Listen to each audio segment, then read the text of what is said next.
forever and a day. Chapter 10. Auto Door. As soon as Joe left the room, Leah realized that he knew the truth. She could hear him talking to Carl, telling him that he wanted to see the real Annalise. It was over, but it didn't matter. She had what she wanted from him, and now she needed to figure out her next move. Max was nearby. She didn't need a sixth sense to feel him. Her heart told her that he was there. She had worked for so long to get to this point, to be able to see him and hold him again. She didn't blame him for what happened. She knew the truth. 2 years earlier, Leah found herself in a low-class bar in a low-class neighborhood, cut off from her family's wealth and forced to earn drinks the only way she knew how, or at least, the only way she was willing to do it. As a child, Leah and her sister had been inseparable. They spent every waking minute together, whispering secrets and getting into trouble. Somehow, everyone always thought that Annie's troublemaking was adorable, while Leah's was intolerable. She was punished and sent to her room, and even though Annie always came to stay with her, part of her resented the fact that her sister was so beloved. Their ability to see the spirits of the dead came after both girls had been struck by a horrible flu. Their parents stood over their beds, worrying about their little girls, as each girl struggled to survive. The fever caused delusions, or what their parents believed to be delusions. As they neared death themselves, the girls began to speak with their father's mother, who had been dead for 2 years already. Their grandmother comforted them and told them that they would be all right, and it was true. Both girls recovered, and though the fever faded, their conversations with their grandmother continued. An old woman who lived in their apartment building heard about the girls and their conversations with the dead, and she offered them money if they would visit her apartment once per week and pass messages back and forth between the living and the dead for the amusement of the old woman and her friends. The girls made good money doing it, and the old woman never tired of this act. She continued with the arrangement for years. As the girls became teenagers, something inside of Leah changed. At first, it was barely noticeable. She could catch Annie in the middle of a conversation with a spirit that she couldn't see unless she focused as hard as she possibly could. Then she lost the ability to see the ghosts entirely. She managed to keep her act going by listening to the ghosts and keeping her eyes closed during the gatherings of the old woman's friends, but even this did not last. When she could no longer see or hear the ghosts, Leah let Annie do most of the talking. She pretended that she could still communicate with the dead, tossing out vague tidbits here and there. Nobody noticed for months, but when the old woman realized that Leah could no longer speak with the dead, she stopped inviting her to the gatherings. While Annie continued to impress the woman and her friends, Leah found new hobbies and new friends. She made people believe that she could speak to the dead, and she passed along messages in exchange for drinks. She had fun doing it, and her talent for making people believe never faded. She kept it up for years, and as she got better at fooling people, she earned more drinks. Her parents didn't like her new hobby or the people that she spent her time with. They tried to set her straight and send her to school to make her just like their sweet little Annie, but Leah didn't care what they wanted. She was having fun and didn't have a worry in the world. When they kicked her out of the house and stopped paying for her clothes and food, they probably assumed that she would see the light and come running home. But she refused to give them the pleasure. Annie pleaded with her to come home. She gave her sister money when she could and never turned her back on Leah, even after their parents died. Leah actually appreciated it too for a while, until Max came along. He had heard about Leah from people who had seen her work in the neighborhood, and he came to watch her speak to the dead. She noticed him right away, and after she'd tricked one poor fool into buying her a drink, she moved on to Max. He looked at her as though she were made of pure magic, and for the first time she almost regretted lying to someone about talking to the dead, because as boring as his political lectures could be, Max had passion inside of him. He saw the people around him the same way she did, weak, inferior, foolish. They spent many nights together, getting to know each other, before Max told Leah about the people he knew. They wanted to get rid of those lesser people and usher in a new age of strength. He told Leah that people like her would be instrumental in their plans. She would be the key to it all. She was important. When she met Carl and Yuta, she performed her act for them. She managed to convince them that she could speak to the dead for a little while, but as they continued to test her, the truth began to come out. Eventually, they told Max to get rid of her. Leah knew that he couldn't possibly want to leave her. She knew that he just needed to find some reason to keep Leah around, and if she could find that reason, she and Max would be able to be together. Annie was the solution to that problem. She could still speak to the ghosts. All Leah needed to do was introduce Annie to Max and convince her sister to help the cause, and she would be all set. Except, things didn't work out as she had planned. While Carl and Yuta were interested in Annie, they forced Max to leave Leah behind. She fought and pleaded with him, but he had no choice. He had to leave her, and he had to take Annie with him. Without so much as a goodbye, they took Annie and disappeared. Once they were gone, Leah had nothing. Though she knew in her heart that Max still loved her, she didn't know where to begin looking for them. She tried going to the police, telling them that Max was missing, but nobody would listen to her. They brushed her aside, just as everyone always had. On the other hand, nobody had ever treated Annie that way. Annie had her family's money. Annie had respect. Annie was beloved by all. So Leah naturally assumed that if Annie reported her sister missing, the police would leap at the chance to help her. What she never considered was that the police wouldn't care that Leah was missing. Though they were very polite to her when she pretended to be Annalise, the police told her that Leah was a drunk with a questionable history. They told her that if someone like that wanted to disappear, they were allowed to. For over a year, Leah tried to find Max with no luck. She finally had access to money and fine clothes and a nice apartment, but she had nobody to share that life with. When she saw the newspaper article about Joe Oster, Leah knew that Max and the others wouldn't be able to resist the possibility of finding someone with psychic abilities. If she delivered Joe Oster to them, she could prove herself valuable enough to keep around, or, at the very least, she could convince Max to run away with her and live off her family's fortune. Joe wasn't all that the newspapers had reported him to be. He wasn't able to see the future or speak to the dead. All he could do was read emotions, and he wasn't even very good at that. Still, Leah could use him. She was sure that she could make Carl and Yuta see some value in Joe. She knew all along who had hit her with the car. She realized that Carl and Yuta had seen the newspaper article and went to find Joe, and she had gotten in their way. But this only made her more certain that they saw value in him, and that her plan would work. Of course, Leah would have to be careful. Joe had the ability to read emotions, so she couldn't lie to him as easily as she could lie to others. She would need to be sure to watch her words carefully, and only tell Joe that she wanted to find out where her sister was being held. She would leave out the part of the story where finding her sister would lead her back to Max. She would never declare her love for her sister, only that she lost someone that she loved dearly. Fortunately, Leah was a well-practiced con artist, and Joe was far too trusting. Even after she had told him the carefully worded truth about her inability to speak to the dead, and Joe realized that the woman he believed to be Annalise could not speak to the dead either, he trusted her. He believed that her inability to see the dead was the result of losing her sister, and even when his friend nearly ruined her act, Leah managed to turn it around and make Joe love her even more. Joe might have been able to read emotions, but Leah was a master at manipulating them. Eventually, that talent led her right back to Max. But now Joe knew. Now she needed to make sure that she remained in control of the situation. She needed to make sure that they would see Joe as an asset, so they would appreciate her delivering him to them.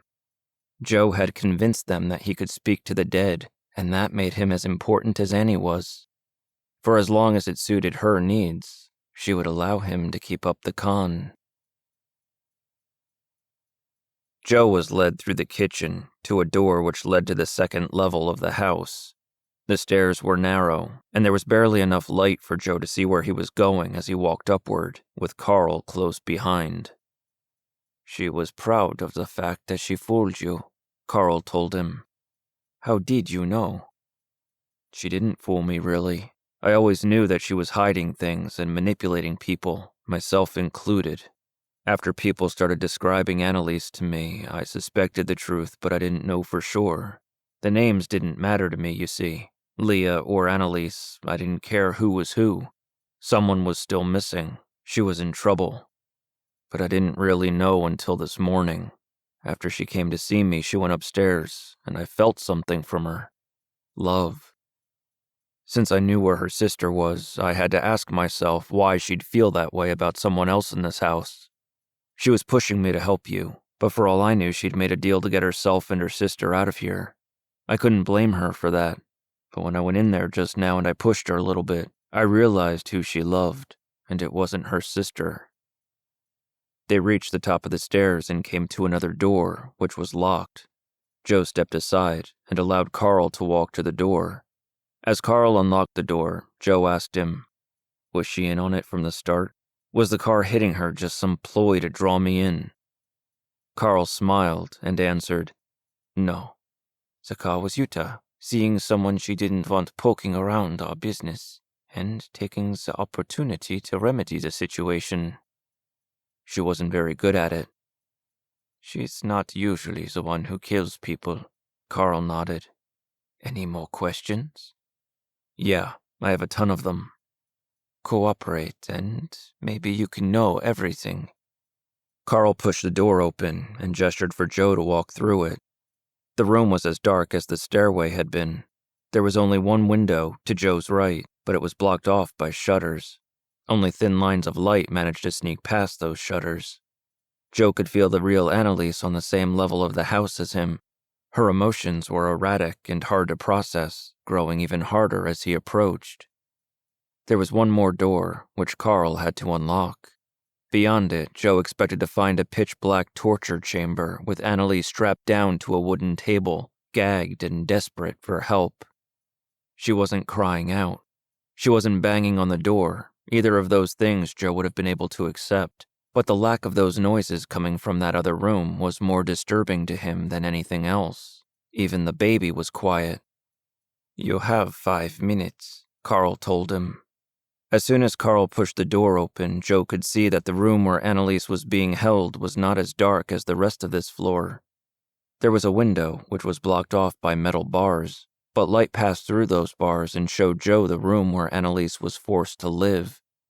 The first thing he saw as he entered was the bassinet on the far side of the room, draped in white fabric, which made the bassinet look almost ceremonial to Joe. There were baby toys, diapers, bottles, and all of the other items that one would expect to find in a baby's room. And another small, unmade bed with old sheets, not far from where the baby slept. Joe didn't see Annalise as he entered the room. He could feel her frantic emotions, but he was having a hard time pinpointing where she was. He walked toward the bassinet to check on the baby, and with each step he took, he could feel anger building in the room. She was defensive of her child. Stopping where he was, Joe could see the baby sleeping in its bassinet. It had a blue cap on its head, leading Joe to believe that it was a boy. He's beautiful, Joe said, still not sure where she was. She was getting closer. Though he had looked around the room when he first entered, he must have missed some hiding place where she had tucked herself away, and now she was moving toward him. Rather than turn and look back, Joe put his hands up so that she could see that they were empty, and he said, I am not one of them. I am being held here like you. I promise I will not harm you or your child. Then, with a smile, he added, Actually, I came to rescue you. She did not respond, but he could feel the anger fading somewhat. She no longer feared for her child's safety. So, keeping his hands where she could see them, Joe slowly began to turn. The photograph that Leah, had shown him on the night they met in his bookstore was the picture of a beautiful, vibrant young woman with golden blonde hair and kindness in her eyes. She looked a lot like her sister in that picture. The woman that stood before him now still had the striking beauty that Joe had seen in that photo, but she was much thinner now, Her hair was loosely tied back with a piece of ribbon, but looked as though it hadn't been properly washed or brushed in weeks. Her skin was so pale that Joe could see the veins running through it. Her hands were scratched up and scarred from months of being used to defend herself from attacks. When Joe saw her, she had a lamp in one hand, ready to swing at him should the need arise. "Annalise, I hope you'll believe me when I tell you, I have nothing but contempt for the people who have held you and your child," he assured her once again. She took a step closer to him so that she could get a good look at his eyes. She stared at him for a moment before setting the lamp down on the floor and moving even closer so that she could get a look at his hands. "You feel," she told him, in a weak voice that still held hints of the sweetness that he'd heard about. Right away, he could tell the difference between the sisters. It would have been apparent to anyone who had met them both. "Yes," he nodded. "Emotions. They think I can help them. But you can't, not unless you can talk to the ghosts." As she said it, Annalise looked around the room, as though she was nervous that they were being watched. "Is anyone here with us?" he asked her. She shook her head and told him, "Annie." He didn't comprehend what she had said at first, and then remembered his conversations with people who knew her. They'd always referred to her as Annie. "What are they doing here, Annie? What do they want?" "They want eyes in every corner." "I don't understand." "Ears to every wall. They want to see what they shouldn't be able to see, to know what they shouldn't know." Joe tried to wrap his mind around what she was saying. "The ghosts tell them things." "Tell me," she corrected, more loudly than Joe would have preferred. "They tell me, and I try to keep those secrets to myself. I try not to tell, but I can't anymore. I can't hide things from them, or they'll hide him from me." "Him? You mean your baby?" "They try to take him from me, and I fight, but I'm not strong enough. They make sure that I'm not strong enough, with needles and pills, and the ghost just keeps screaming at me, telling me things that I don't want to know, but I can't help it." Joe could see tears forming in her eyes as she tried her best to explain what she'd been through, but she was having a hard time finding the words. He could feel her frustration and pain, and he couldn't help but tear up just as she had. Joe nodded his understanding and said, "They know that a war is coming just as well as we do. They want the upper hand. They want to know what we're going to do before we do it. Is that what Harvey was trying to warn me about?" It looked as though she'd been struck by lightning as she heard Harvey's name spoken. She looked toward the door with panic in her eyes, and then hushed her tone even more than before as she said, "You can't know about Harvey. I never told anyone about Harvey. He's my friend, my one friend, and if they knew—" She was begging and on the verge of breaking down. Joe wanted to comfort her and try to put his hands on her shoulders, but Annie pulled away out of fear. "I know Harvey," he told her, once again holding his hands up where she could see them. "He's my friend too. He brought me to you. He wanted to warn me about something, but I can't talk to him. I can only feel his panic." "Then how do you know his name?" "I know his cousin, Sam. He's a friend of mine." Right after Joe said those words, he was struck by a sharp sense of curiosity. A ghost had just joined them in the room, and he couldn't help but look around for the spirit, though he knew that he wouldn't be able to see anything. Annie looked to Joe's left, and he could tell that she was looking at the ghost. She then looked to Joe and told him, "It's a bomb. They want a bomb." A sudden wave of anger washed over Joe. The ghost was furious, and its anger caused him to take a step backward, nearly tripping over one of the baby's rattles in the process. Keeping her voice low, she blurted out fragments of what she'd been told. "Vision. Uranium-238. She stopped, trying to think of more, but she was having trouble remembering. Joe knew what she was talking about. He'd heard all about the theories on the radio. German scientists had written a paper on the subject months earlier, and everyone was excited for a new source of power. Atomic power, atomic bomb. They want it. They want it, but they don't know how to get it. So they want us to do the work while they listen in. But they don't have eyes to see or ears to hear. They just have me." The rage that Joe felt from the ghost was growing stronger by the moment. He was doubled over, trying to catch his breath, as Annie desperately tried to tell him what she knew. Annie was angry as well, looking into the eyes of a ghost that Joe could not see and waving a finger at the spirit, saying, "You can't tell. You can't do anything. You're weak. You're pathetic. You need me." Joe could tell by where Annie was looking that the ghost had moved closer to him, but she stood her ground. Suddenly, Joe was bombarded by emotions, so sharp and painful that it made him nauseous, the same way Harvey had when he was trying to get Joe's attention.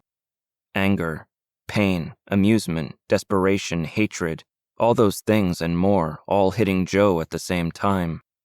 "He can't hear you! He can't hear you!" Annie kept yelling with a laugh, even as Joe nearly lost his breakfast on the floor of her room. The door opened, and Carl walked into the room. Annie rushed to the side of the bassinet and stood over her child, protecting him from her captor. Carl took Joe by the arm and led him out of the room, telling him, "Your time is up." Mary had expected Joe to return home the night before, and she was determined to wait for him at the bookstore until he did. With each second that passed on the clock, Mary grew more uneasy. She tried calling the number that Joe had written down for Annalise Meyer, but the phone rang and rang without any answer. It was foolish of Joe to go rushing down there, she decided. It was stupid of him to think that he was capable of tracking down kidnappers and fighting them alone. She had known how foolish it was the entire time, and there was nothing she could do to stop him from leaving. If Joe was dead, Mary was determined to believe that it wasn't her fault, and yet it somehow felt like her fault. She couldn't stop thinking that she could have stopped him, even if it meant stabbing the tires of his car with a knife. She must have walked a dozen miles just pacing across the floor of the bookstore. When she tired of that, she tried to take her mind off of her worry by reading a book, but she couldn't focus enough to read past the first sentence. The radio was no help. She figured that if something happened to Joe, maybe there would at least be a mention of it on the news, but she knew that it was a long shot. The Nazis probably wouldn't have called the press to inform them that they'd dumped Joe's body off of the nearest bridge. Nazis. It was a ridiculous notion, Joe facing them down by himself when half the country was just waiting for the fighting to begin. She could have kicked herself. She never should have let him go. She should have insisted that he take Michael O'Shea with him, or stayed behind entirely while the police handled the situation. Mary fell asleep with these thoughts running through her mind, and her dreams were more chaotic and gruesome because of those thoughts. There were flashes of lightning and mangled body parts. She could hear Joe screaming and begging for mercy from the faceless soldiers who were torturing him.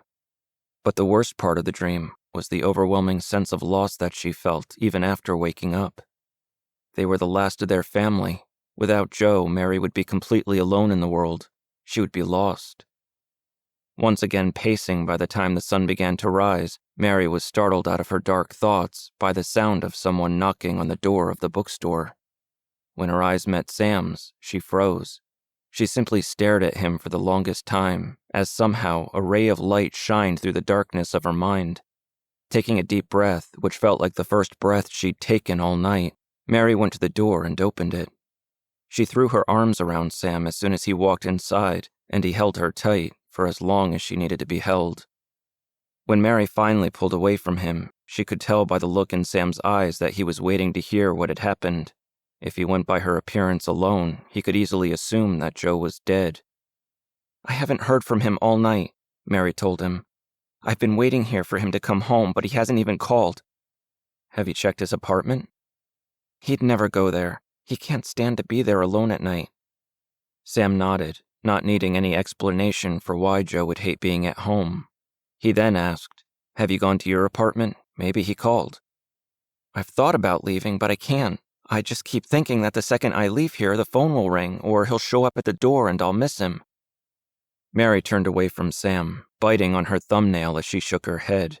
Once again, she wanted to kick herself. All of the dark thoughts that had left her when Sam arrived were starting to trickle back. Sam walked to her and grabbed her arms so that she would stop moving.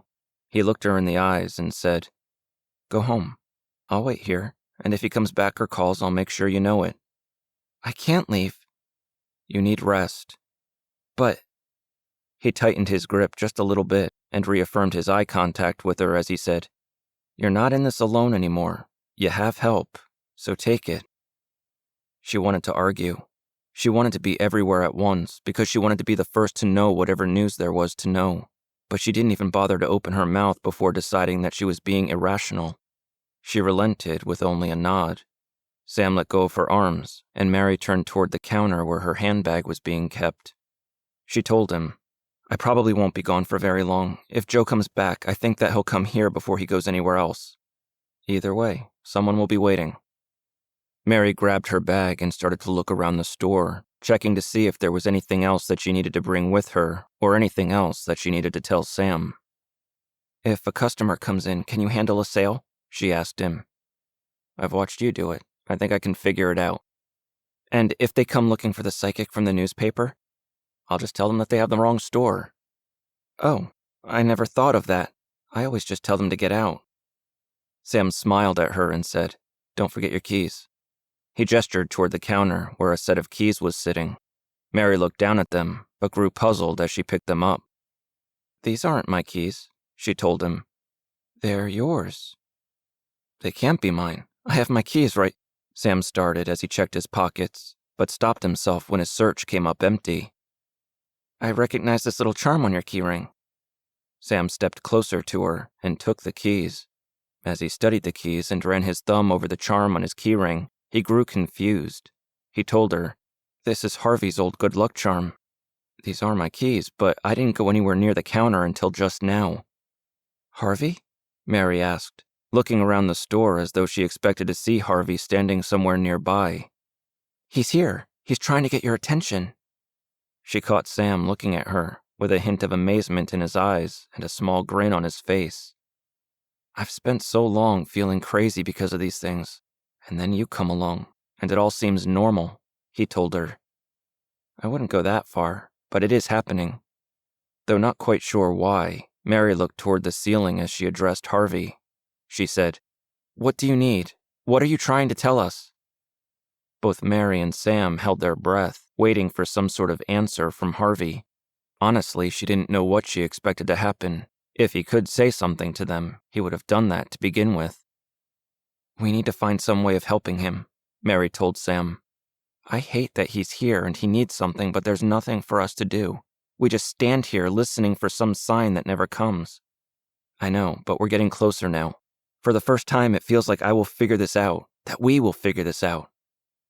Mary hesitated for a moment, giving Harvey another chance to make himself known. But she heard nothing and felt nothing. After some time, all she could do was continue with her plan to go back to her apartment, clean herself up, and wait for Joe to come home. Before she left, Mary went to Sam and kissed him. She rested her head on his chest, and as he put his arms around her, she said, "What a strange, terrifying, wondrous world." She then walked away from him and out the door, leaving Sam behind to tend to her family's bookstore. Something about that realization put a smile on her face, despite the worry and confusion. The drive out to New Jersey and back had Roy tired and sore. He hated being stuck in a car all day. But what he learned from Clive just might have been worth the pain. He'd gone to Lakehurst to investigate one man whose death had been left out of the reports about the Hindenburg. The story he found there was something else entirely. It wasn't a simple mistake, it was a cover-up. There were 97 people listed as being aboard the airship on the night that it crashed, 36 passengers, 61 crew. Of those people, 35 were reported dead, and one more casualty on the ground. The ship, according to the records that Roy had gotten his hands on since returning to the city, had a passenger capacity of 70, nearly double the amount that was reported to have been on the ship at the time of the crash. Clive told Roy that on the night of the crash, the whole area was in chaos. People were running to and from the crash, trying to get an idea of who was alive and who was dead. In the chaos, Harvey Jenkins was seen, standing near the area where the press had gathered, watching the chaos unfold as though he was in shock.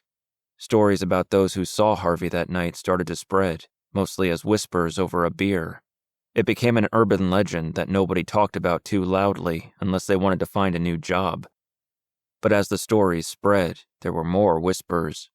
After the accident, there were stories about 3 German passengers walking away from the crash and wandering into the night. When someone was sent to find them and bring them back to shelter, those passengers vanished. According to Clive, they had disappeared just as some unnamed witness was looking right at them, like smoke floating away on a breeze. It was dark, and the man was far enough from those people that he could convince himself that his eyes were playing tricks on him. He would have gone on believing that, too. But when he saw the bodies spread across the floor, he saw 3 that looked exactly the same as the people that he had followed, down to the clothes that they were wearing. The witness tried to brush it off and go back to work, telling himself that the remains were burned and his mind was playing tricks on him again. He held on to that belief until he saw the newspapers reporting the deaths of 13 passengers, 22 members of the Hindenburg crew, and 1 member of the ground crew. He'd counted the bodies himself. He knew that there were more than that. There were 17 passengers dead and 2 from the ground crew. He was sure of it. So sure, in fact, that he was handed a piece of paper that told him he was crazy and was sent packing. The story was fascinating, but Roy knew that he couldn't print any of it. The witness was unnamed and certified as unreliable by the United States government. It was an urban legend and nothing more than that, unless Roy could find facts to back it up. He'd spent the night at his office, typing up what he'd been told so that he wouldn't forget it, and researching the passenger list of the Hindenburg. If there were passengers unaccounted for, he could at least add that fact to his story about the Jenkins kid. As for the rest, well, he would tuck those notes away for later use. Looking through the old newspaper reports and official press releases was all he could do at that late hour, but he went over them with a fine-tooth comb, looking for anything that didn't add up. He didn't find anything, of course. If it were that simple, every journalist in the world would have figured out the big mystery already. He just needed to find someone who could back up the story, or tell him how many bodies were hauled away from that crash. A local coroner, perhaps, assuming that anyone from outside the base was ever brought into the situation. It would probably be a bad idea to interview reporters who were on scene at the time of the crash. He figured that they were either told to keep their mouths shut, or they never saw anything suspicious in the first place, so they were most likely useless to him, even if he did talk to them. There had to be someone else, someone who was there when the accident occurred and who would have seen the bodies. Mary's boyfriend was the most obvious person to talk to, but if he did that, Mary would shoot him dead. He was trying to keep both of them out of the story, but the longer he worked on it, the harder it was to find any other option. Before Roy knew it, morning was upon him. People were beginning to trickle into the office, and the sound of typewriters filled the air. Roy walked away from his desk, stretching his legs and looking for coffee. He passed several of his fellow reporters along the way who commented on his messy appearance, cracking jokes about a bum wandering into the office or the wild night of drinking that Roy must have had. He didn't hang around them long enough to explain himself. Any real reporter knew what the back end of an all-nighter looked like, and any of them that didn't weren't worth his time. When he got a cup of coffee in his hands, he finally realized how tired he was. His eyelids were heavy. His head felt like it was floating. The hot coffee in his stomach was the only thing that kept him from falling asleep right then and there. He took an extra cup with him back to his desk, planning to work for a little while longer before taking a break. What he wasn't planning was to find Tuvey once again fishing through the notes on his desk. "If I didn't know any better, I'd think that you were babysitting me," Roy told him, setting both cups of coffee down on someone else's desk as he approached his own. "I told you what I wanted you to work on. I'm just making sure that you're staying on track," Tuvey replied. "I'm following up on the Harvey Jenkins story. I went to Lakehurst yesterday and interviewed someone who was at the scene on the night of the crash. I spoke with his brother and got background on the kid. I think it's coming together." "So you're sticking with the facts then? No hocus pocus, no Section 8 nonsense?" Roy hesitated for a moment before saying, "Well, a lot of the people who were there to witness the crash suffered some sort of trauma from it, but I'm not printing anything that can't be backed up by facts. I'm working on backing it all up right now." Roy's eyes moved down to the desk, where Tuvey was pushing aside pieces of paper with Roy's notes scribbled on them. He pushed aside issues of their own paper and the official statements from the base. Then Roy's eyes went to Tuvey's hand, where he saw some of the papers that he had tucked away, where he'd written up all of the things that Clive had told him. The second he saw those papers, Roy knew that he was in trouble. He tried to recover before Tuvey said anything. He told Tuvey, "You wouldn't believe the stories that they tell around Lakehurst these days. The urban legends that are coming out of this. Nonsense, if you ask me. But the kids like to tell stories around the fire. I guess it's not too different from when we were growing up." Tuvey turned around and looked at Roy, handing Roy the papers that he had been holding on to. He said, "So, to be clear then, your investigation led you to stories about men seeing ghosts who were then issued a Section 8. I wouldn't put it like that." "How would you put it, Roy? I told you exactly what I wanted from this story and exactly what I didn't want. Yet, here you are with the same nonsense as before." "I haven't written my story yet. I'm not going to include the—" "It doesn't matter if you include it or not. Don't you see what's going on here? Everything you do comes back around to this obsession of yours. Every story you write is going to be littered with this same garbage." "I didn't make it up." "But you somehow managed to find it inside of a story that was completely unrelated to what you were working on before." "It's not like that. I don't pretend that we print nothing but the facts here. We print what we want people to read. It's the nature of the business. But that doesn't mean that we don't have standards. We don't print lies. We don't print fantasies. We print news. If you're more interested in ghosts and psychics, maybe you should look into writing fiction stories. I hear that magazine down the street is hiring." "I'm a reporter, not a fiction writer. Now, whether you believe me or not, all of those details come from a reliable source who was there on the night of the crash. I didn't make it up. I didn't twist his words. He said it and I wrote it down."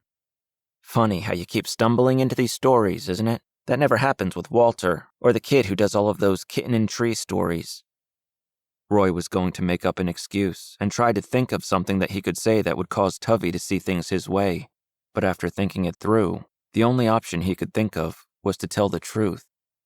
"The truth is, I came into this story when I was looking into the Joe Oster story. Oster's sister-in-law's boyfriend is Harvey Jenkins' cousin. He was there on the night of the crash." "Where are his statements?" "I didn't interview him. Harvey's brother asked me not to." "So you ignore the witness who was there when the Hindenburg went down because his cousin asked you to leave him be?" "I did it because the boyfriend is the Section 8. He thinks his cousin is haunting him or something like that." "This whole story revolves around Oster, the Section 8s, the mystical nonsense. Is there anything that I told you to stay away from that you bothered to stay away from?" "There is a story in this, a legitimate story, with none of the things that you told me to stay away from. I just need more time." Tuvey nodded and said, "If you need more time, then by all means take more time. You can take all the time you want, because you're not going to be working on our dime anymore." "What are you saying?" "I'm saying, you're fired." When Carl Gottschalk looked in the mirror, all he saw were flaws. He defined himself by his impurities, and for everything that was wrong with him, there would be a solution. Someone better than him. He didn't dwell on his childhood or his parents. Instead, he spent his time thinking about the world as it should be. Hitler spoke of the master race, but even he did not fully comprehend what that meant. In order to do so, Hitler must understand that even he was not a part of that race. At the very best, their kind could be used to breed future generations of better people. Carl did not speak of those beliefs out loud very often. Most of the people he knew were loyal to Hitler and his cause. They were soldiers in Hitler's army. But while Carl believed that Hitler's philosophy was the right path toward the master race, he believed that Hitler would not go far enough. He would not push humanity to the next level. The first time Carl saw a psychic, he was 14 years old, and the man he saw was an old blind man sitting on a bench. As Carl passed, he could hear that man talking to a woman, telling her to see a doctor. He described a medical condition to the woman in great detail, and she ran away from him in tears, terrified by what she'd heard. Young Carl was amazed. Even if he couldn't prove the psychic correct about that woman's health, the effect that he'd had on the woman was remarkable. The blind man then turned his head in Carl's direction and gestured for him to come closer, as though he could see Carl standing there. Carl was nervous about moving closer to the man, but he couldn't stand to leave without knowing what that man wanted to say to him. He took a step forward, and the man began to speak about hearing bells chiming and a new era being rung in. He told Carl that he had a purpose in life, and that purpose was to pave the way of the future. Though the years passed and Carl spent those years thinking about the man's words, he still had no idea exactly what that man meant until 1931, when he met a man who worked as a researcher for the German government. The man's work focused on psychic phenomena and how its power might be harnessed for the greater good of Germany. Imagine knowing about every enemy attack before it happened, knowing the locations of their secret bases, the details of new technologies before they had ever been used. Carl was little more than a file clerk in that man's office, but he read the studies, and something inside of him came to life. For the first time that Carl could remember, he felt excited about something, and he wanted to be a part of that research. The more he followed the work that was going on around him, the more enthralled he became by those with psychic abilities. He marveled at the people who could glimpse beyond the veil and see what awaited man after death. There was one man who had developed brain cancer, and in his final weeks he had developed the ability to see things that were happening on the other side of the city. He could tell a man what his wife was cooking for dinner, and even smell the perfume that she was wearing. What Carl learned was that the human brain was capable of so much more than most humans would ever experience. Those people, he believed, were greater than all the rest of them. To Carl, it wasn't enough for a person to simply be born of proper breeding. They had to represent the true potential of humanity. In many of those people, Carl saw a sense of peace. Those who could speak with the dead were not afraid of death, as most living people were. To them, it was simply another level of being. Peace was what Carl lacked. Since childhood, he'd been plagued by violent outbursts. He couldn't control himself. He had beaten more than one man nearly to death, and had cursed his lack of self-control afterward.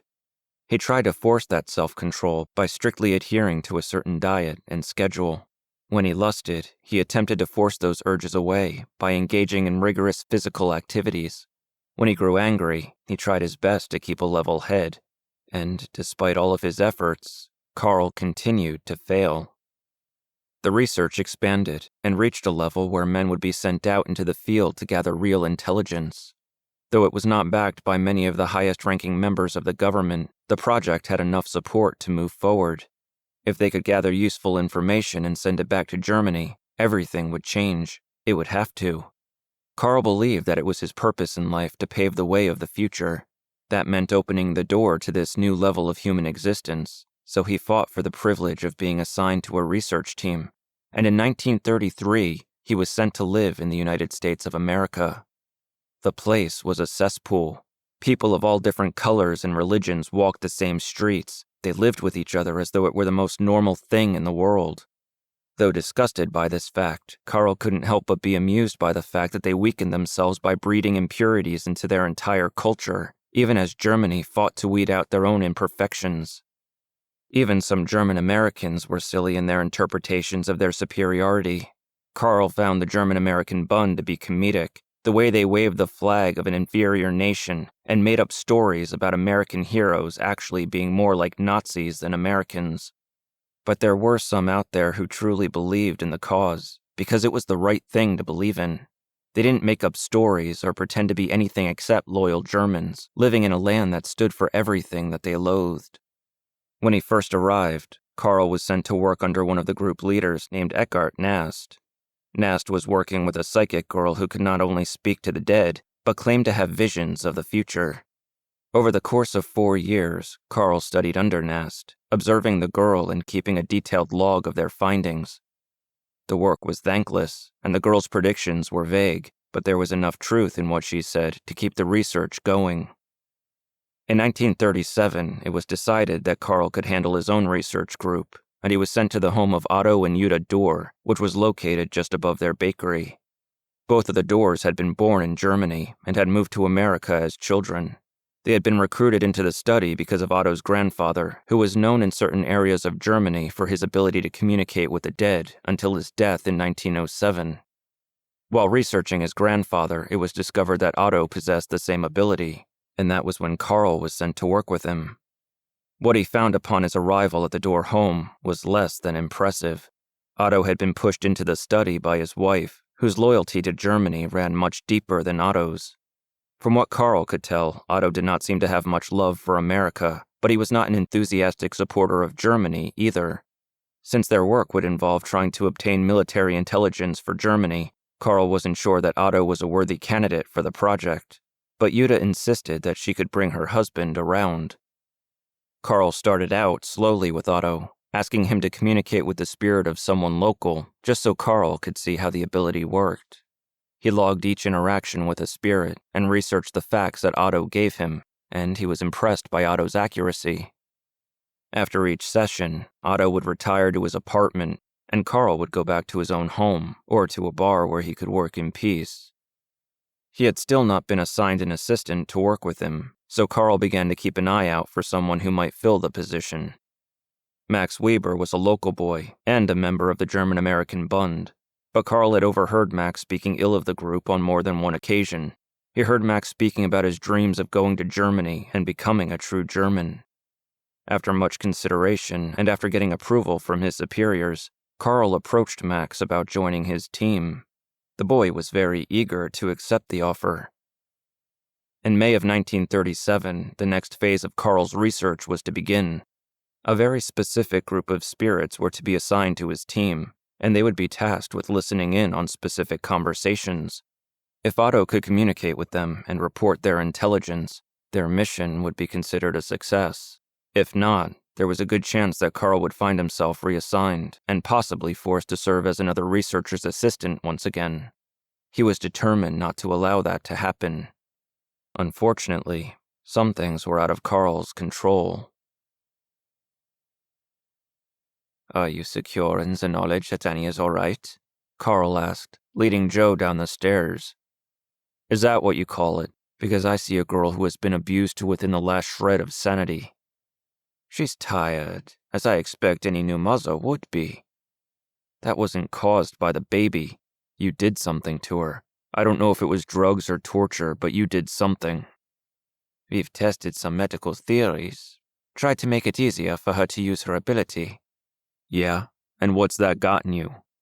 "Bits and pieces here and there, but motherhood has made her far more cooperative. If you hurt that child, I'll kill you myself." Carl smiled and said, "I wouldn't dare.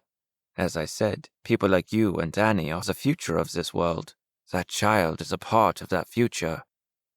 Joe's stomach turned each time Carl mentioned the child. The thought of that baby growing up, surrounded by these people, was unthinkable. He wouldn't allow the baby to stay in that house for much longer, but he needed to understand more about the Germans and their plans for Joe and Annie. He needed to know what they were doing in the United States to begin with. Max was sitting in the kitchen when Joe walked out of the stairway. He was drinking a cup of water, waiting for Carl to return. The moment he saw Joe, Max stood and grabbed his gun off of the table. Walking into the kitchen right behind Joe, Carl saw Max and put a hand up, telling him, "I don't think we need to keep the gun on him at all times, do we, Mr. Oster?" Joe didn't answer. Anything he said would have sounded like a threat or a lie, so he chose to remain silent, simply looking Max in the eyes as the gun was tucked into Max's belt. Carl continued, "He knows that the odds of him killing both of us before we're able to overpower him are slim, that you would probably be less hesitant about killing the girl or the child than I would."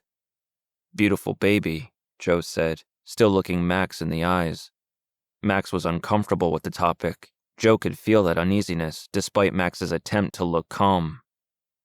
"Carl here says that the kid is the future of the human race. What do you think, Max? For that matter, what does Leah think?" Joe knew that Leah could hear them. She was still in her room, but Joe could feel a bit of heartbreak and a lot of anger as soon as he mentioned the child. "Have you told her that you don't want her here?" Joe asked, raising his voice just slightly. "Have you told her that she embarrasses you?" Carl put a hand on Joe's shoulder and said, Now. Ignoring him, Joe continued to press Max. "Does she know that you stopped caring about her the second you found out she couldn't see the ghosts? That the only one you want now is Annie?" Leah was fuming by this point. Joe could hear the knob of her door as she tried to get out of the room, but it remained locked. Carl was amused and fascinated by the performance that Joe was putting on. Though he tried to stop it, Carl was enjoying seeing where Joe would go with the conversation. "You think I care what Leah thinks?" Max asked. "You think I care what anyone thinks?" There it was.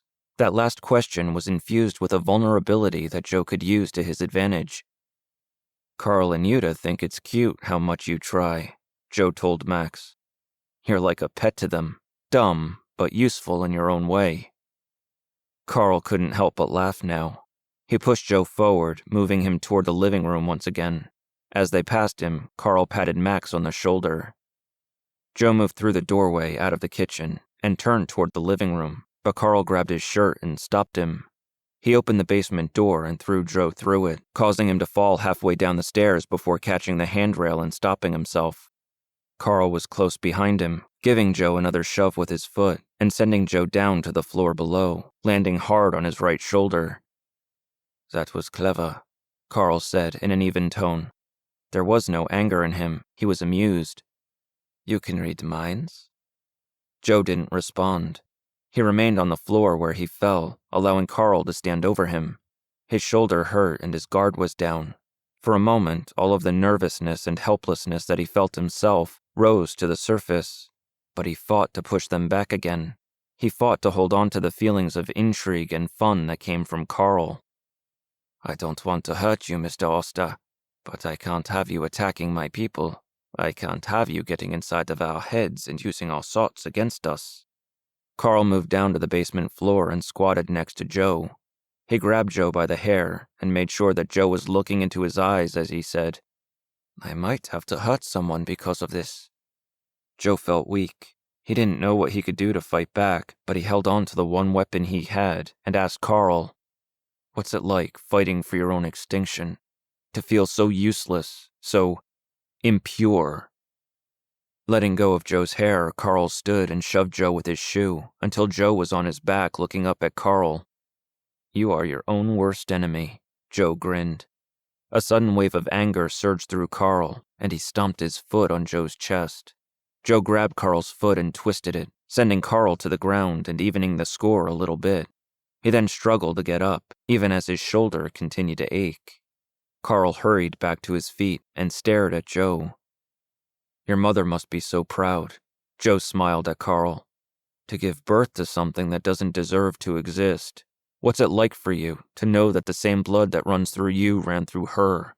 Dirty, weak." Normally, Joe could expect to get a fair amount of emotion by insulting someone's mother, but Carl didn't seem to care one way or the other, so Joe changed his attack by saying, "But she knew it already, didn't she? She knew how pathetic you are. She knew that you never deserved to live in the first place." There was a sense of resentment in Carl, which Joe had been trying to focus on and expand on. He had wondered who that resentment was directed at. Now he knew that Carl resented himself. He hated himself for what he was. Carl rushed toward Joe, swinging his fist. Trying to block the attack just caused more pain in Joe's shoulder, so he took a blow to the face and stumbled backward. Grabbing Joe by the shirt, Carl pulled him back to the corner of the basement where he had been chained and threw him to the floor. "It's not about evolution," Joe said to him as Carl shackled his leg once more. "It's about getting rid of the thing you hate the most. You can try to matter, but we both know that you never will. I could allow Max to kill you right now, but then you'd never know what I know. Your ghosts have been screaming. The boys at Princeton know how to make it work." Joe didn't really know anything about the bomb or anyone at Princeton. All he was doing was putting together bits and pieces of the puzzle, hoping not to mess anything up too badly. Carl seemed to buy the lie. Though Joe could feel a certain level of hate and distrust in him, Carl couldn't be sure that Joe was lying, and so he had to allow for the possibility that what Joe said was true. "Tell me what they're saying," Carl told Joe, trying to regain his composure. "Let Annie go." "I can't do that." Joe smiled but said nothing. He might have been the only one chained to a wall in that house, but as far as he could tell, he had claimed 2 hostages so far. "Over the past year, we've learned ways of making people like you talk. Drugs, devices. Some of them can be quite unpleasant." "What's it feel like to have the answers you've been looking for sitting 3 feet away and you have no way to touch them?" Now Carl smiled. He looked Joe in the eyes for a few seconds, trying to glimpse some fragment of what was going on inside of Joe's head, but Joe held on to that dominant attitude that Carl was showing him and reflected it back. Once he decided that there was nothing to see in Joe's eyes, Carl turned and walked toward the stairs without saying a thing. He was confident about his ability to make Joe talk. Joe didn't feel any fear or doubt coming from Carl. Once Carl was up the stairs and had closed the door behind him, Joe let go of Carl's emotions, and his own came flooding back to him. In that moment, he was certain that he was going to die.